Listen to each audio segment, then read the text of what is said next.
Being your authentic self can feel risky now in our screen-obsessed world. We're just trying to fit in, be liked, and be accepted by other human beings. And as a result, the images we present, say on our social media profiles, etc., have become just representations of who we think we should be, and not necessarily reflections of who we really are. So how do we take off the mask we've been wearing and start to live a life of real authenticity? So being authentic means that you act in ways that show your true self and how you feel, rather than showing people only a particular side of yourself. You express your whole self genuinely.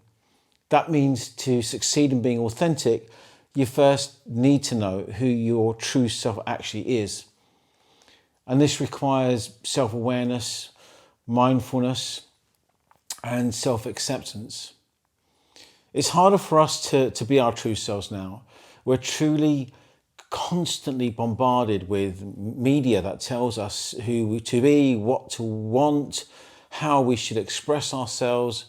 And all of these influences just chip away at our ability to be authentic. But by being someone you aren't, you're really telling yourself that who you really are isn't okay. So hiding or expressing who you really are can end up leaving you feeling lonely, disconnected from your others and even yourself. So we are constantly balancing inner and outer aspects of ourselves in order to be thought of in a positive way and to better fit in, to become more successful or to find love. We're truly driven to find our place in society, and we want to be respected for who we truly are and what we have to contribute.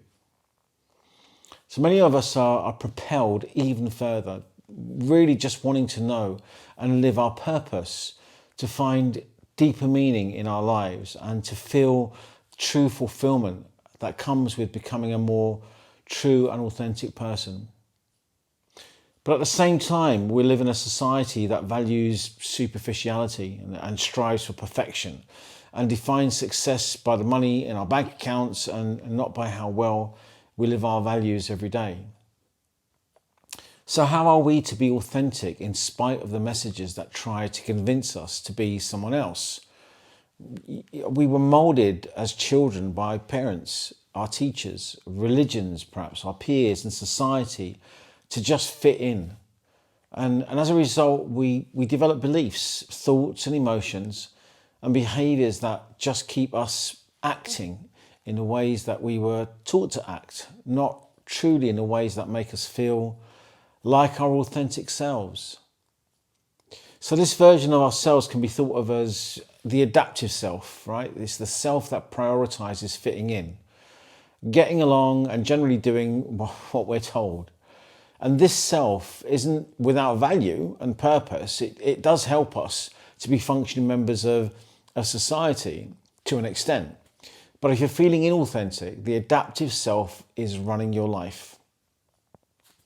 So to reclaim your authenticity, you need to discover your authentic self, the self that prioritizes living according to your values, pursuing your purpose, and fighting for the causes you care about. So for most of us, our authentic self is buried deep in our subconscious, where it remains hard to identify and let out and difficult to see. So here are some suggestions to help find and express our authentic selves. Observe yourself objectively to develop authenticity. So we learn to observe ourselves like a fly on the wall. You watch yourself as you live in the present moment, observing how your adaptive self behaves, what it believes, and how it reacts under pressure, and how it responds to challenges. You've got to practice noticing which of these responses feel authentic and which ones feel inauthentic, which ones feel like they belong to you and which ones feel they don't. And by identifying which of these responses are adaptive versus which ones are authentic, you can start to notice the falseness and begin to see the glimmers of truth underneath. Examine family belief systems to develop authenticity. This is a tricky one, always very, very tricky. And most people were raised in some sort of family style or family system, an environment during your earliest, most vulnerable years. So just for a second, think back to various episodes in your childhood, episodes that led to you maybe stop being your authentic self and instead adopt some other way of existing in the world that you understood at the time. And by examining where our behaviours come from, we can learn a lot about who we are and how far we live in a world of adaptation. Our authentic selves may be afraid of rejection and therefore afraid to come forward, or our adaptive self may be caretaking, trying to protect us from feeling hurt in the ways we've been hurt in the past.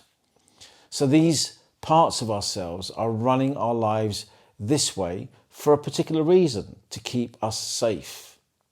But it's at the expense of our authenticity. Trying to adapt to keep ourselves a certain way, to protect ourselves, is imprisoning who we really are. In this particular exercise, I'm going to try to figure out what those reasons are, what they could be. This might help you to understand why you act the way you do, so you can decide if you truly want to act differently or stay the same, which of course you can. Identify discrepancies to develop authenticity. Try to become aware of discrepancies between your actions and your beliefs. If you catch yourself making a racist, sexist, or otherwise hurtful remark, ask yourself whether you really believe the words that you're speaking, or are you just saying those things because someone else taught you to? The adaptive self just wants to fit in, so it can often act in ways that are inconsistent with what we really feel and our authentic selves. But this is normal. But if we want to be more authentic, we have to notice and address the discrepancies between our beliefs and our actions. If you acknowledge what is true for you now, then you can better live your life according to the needs of your authentic self. And what is the point of doing that? Feeding your authentic self is like feeding yourself, in a real sense. It's nutrition to your psyche. But that kind of authenticity requires self-awareness and self-honesty. Examine your doubts to develop authenticity. When exploring your authentic self, you might feel unsure of how to go about it, which is fair enough. You might ask a question whether it's even possible to change what feels so deeply ingrained within you, or is even invisible. So keep an eye out for feelings of doubt. Doubts can be like breadcrumbs, like little lights that lead us to our authentic self. If you doubt something, a thought, a behavior, an emotion, an experience, just stop for a second and reflect, and just try to track whatever is underneath those doubts. Is your authentic self trying to tell you to just stop? Develop the courage to face your fears. You know, us as humans, we tend to be most comfortable with what's familiar, right? The unfamiliar is often a challenge, at least at first. Examining your inner core beliefs can be like exploring a foreign landscape that you're completely unfamiliar with. So when you touch upon a disconnect between your adaptive and authentic selves, your heart might race, or your hands could get clammy, or you start to generate huge anxiety. You might naturally feel afraid to look too deeply into yourself because you're scared of what you might find. Our authentic self often has a lot of fear, sadness, and anger. Our true selves were hurt, and that's why the adaptive self took over. However, the difficult secrets we hide from ourselves are what makes us who we truly are. So as much as possible, and as slowly as you need to, courageously explore the truth of what makes you who you are. Identifying, experiencing, accepting, and letting go of these buried emotions is exactly what fuels your authentic self. Explore your values. Integrity, ethics, And living our personal values is an effective way to live more authentically.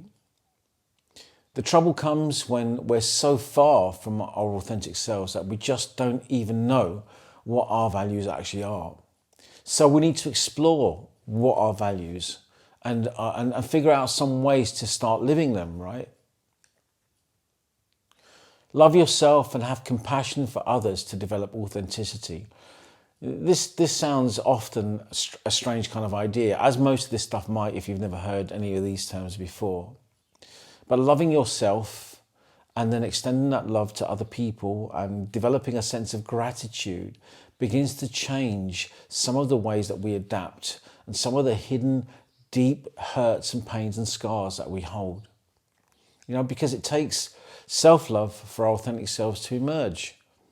It's like encouraging. Embedding more love and compassion within ourselves and our lives is truly helpful and really powerful. One way to increase your self-love is to set aside some time to just be. Don't do for a time. It's not all about doing. How can we be us truly when we're busy doing what the adaptive self is telling us to do, existing and living in an environment and responding and reacting to what our adaptive self continuously pushes? In order for us to tune into who we truly are, we need to give ourselves the time to be able to do exactly that. So just set aside, doesn't have to be a huge amount of time, even a few minutes a day, even while you're having a cup of tea.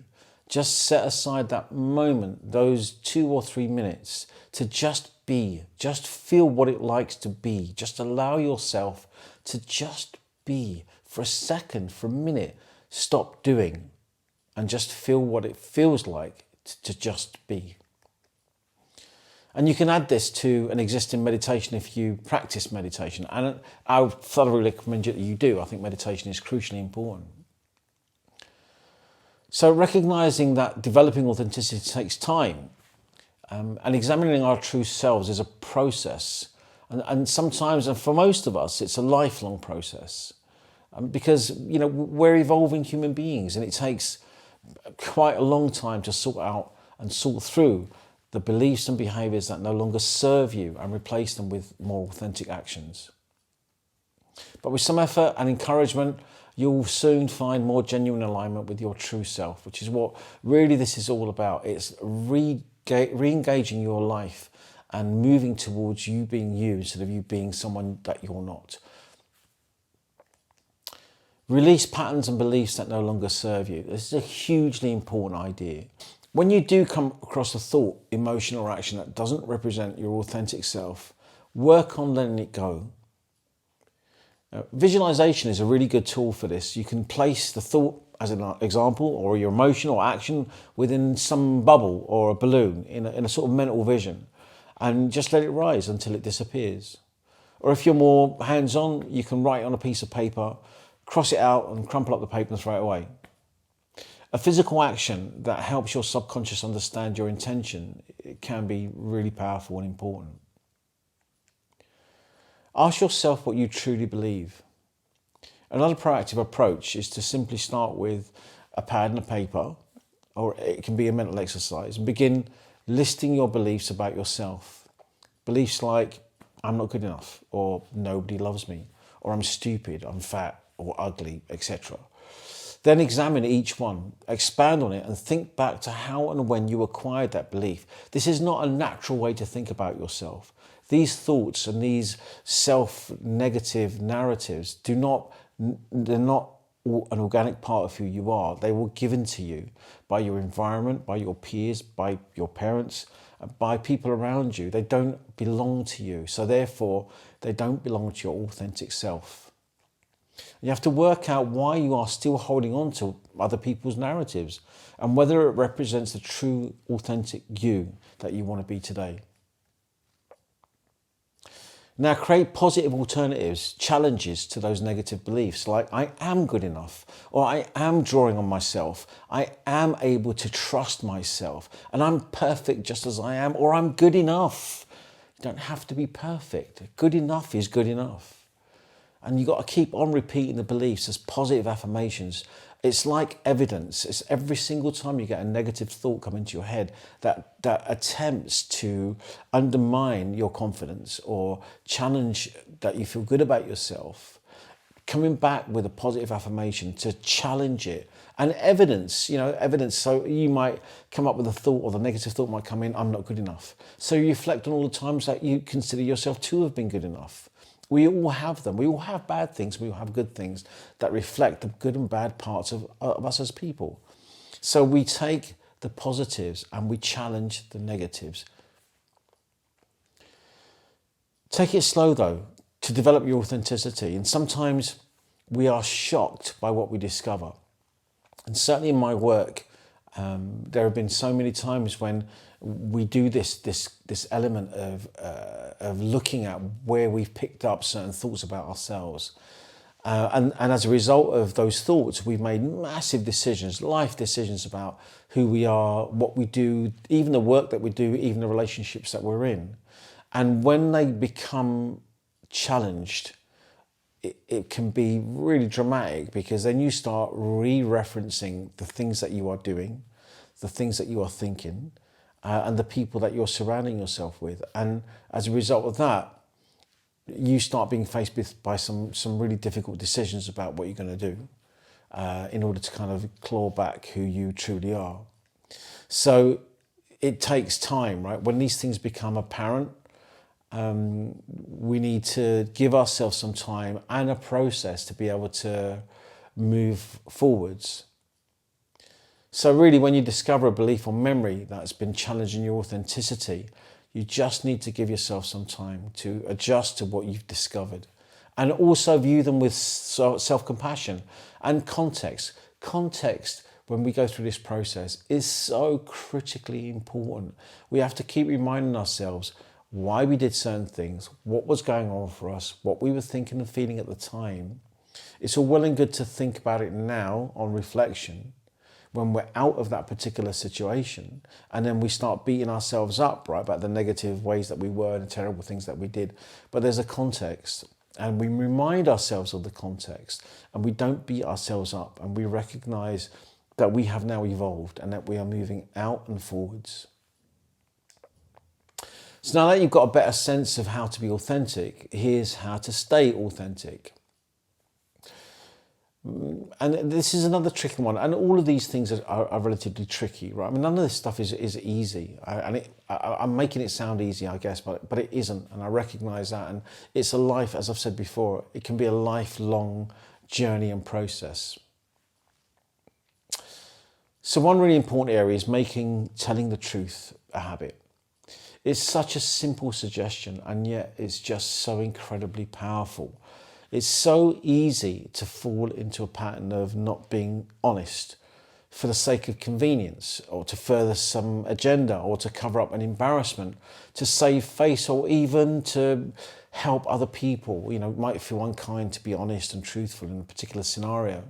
And it might be more helpful, feel more helpful to maybe say a white lie. That might not necessarily hurt anything, but the more lies we tell, the more dishonest we are, the less we are accepting our authentic selves. And the fact is, as I've said already, that our authentic selves, you know, our true beings are flawed, and our adaptive self is even more flawed. But I would rather be honest and aware of my flaws than be adaptive and live another life that I don't necessarily recognize. So by being honest, we tell our subconscious that our imperfections are acceptable, and that we are acceptable, that we are okay. So making statements and decisions consciously. You know, in this hectic world, we're making decisions all the time about all sorts of things, really big decisions and small decisions. And unfortunately, a lot of these decisions are made hastily in the moment, with no forethought, no slowing down, no really thinking, no really reflecting. We just make a statement, a snap decision based on the pressure that we're under. So we need to be checking in really with our authentic self, and to make sure that the decision that we're going to make, any decision, even the not so important ones, actually serve our authenticity. and don't serve our adaptions.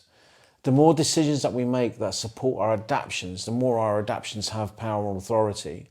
The more permission we give our adaptive selves, the more they take. The more it takes over the way that we live our lives. The more power we give our authentic selves, the stronger that part of us becomes, until that becomes the dominant part of you, yourself, your true self. So speak your truth. Always speak your truth.